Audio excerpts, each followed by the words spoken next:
Let f and g be functions from R to R. In this video, we're going to show that if f is a continuous function at the point b, and that the limit as x approaches a of g of x is equal to b, then the limit as x approaches a of f of g of x is equal to f of the limit as x approaches a of g of x.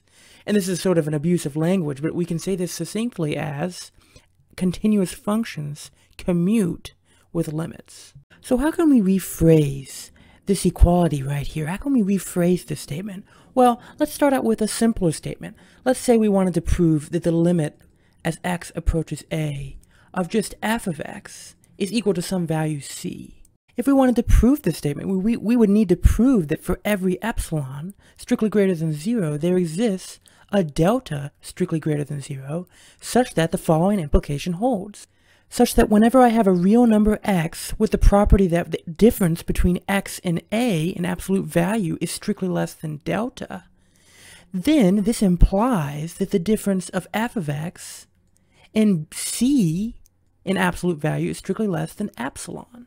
And by the way, a helpful way to rephrase this implication right here is to say that whenever we have an x in the open ball centered at a with radius delta, then this implies that f of x is in the open ball centered at c with radius epsilon. So in order to prove this equality right here, let's just take an arbitrary epsilon strictly greater than 0. So let epsilon be strictly greater than 0, and then we show that there exists some delta strictly greater than 0, such that the following implication holds. Such that whenever we have a real number x with the property that x minus a in absolute value is strictly less than delta, then this implies that f of g of x minus f of b in absolute value is strictly less than epsilon. And b, notice that b is the limit as x approaches a of g of x. So one place we might start with this particular problem is with the fact that f is continuous at the point b. And what I mean by that is we have an epsilon strictly greater than 0 here, and given this epsilon strictly greater than 0, since f is continuous at the point b, we know that there exists some delta 1 strictly greater than 0, such that the following implication holds. Whenever we have a real number, say y, with the property that y minus b in absolute value is strictly less than delta 1, then this implies that f of y minus f of b in absolute value is strictly less than epsilon.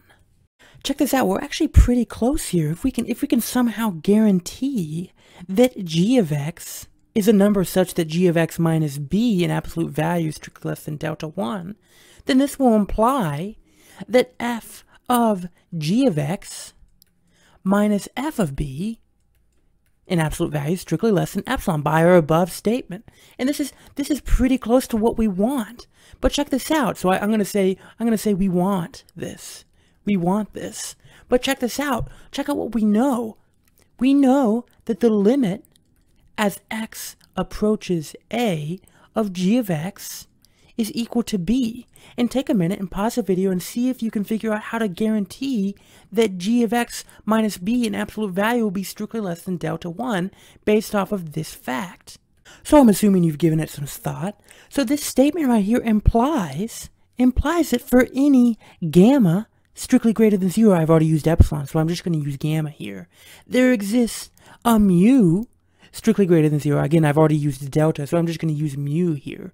So there exists a mu strictly greater than 0 such that the following implication holds. Such that whenever I have an x with the property such that x minus a in absolute value is strictly less than mu, then this implies that the absolute value of g of x minus b is strictly less than gamma.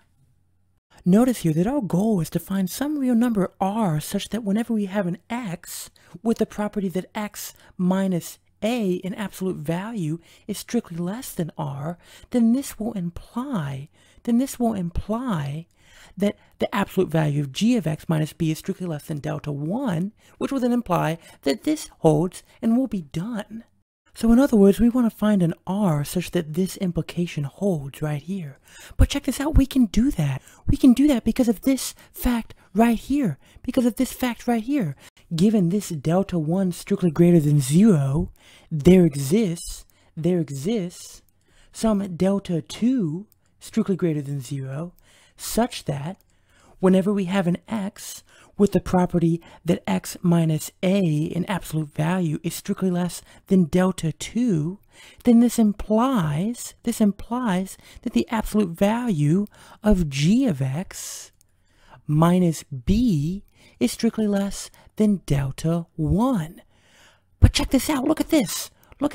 Whenever we have g of x minus b being less than, in absolute value being strictly less than delta 1, this implies that f of g of x minus f of b is strictly less than epsilon by or above work. So check this out. We have found that there exists a delta, namely delta 2, such that this implication holds.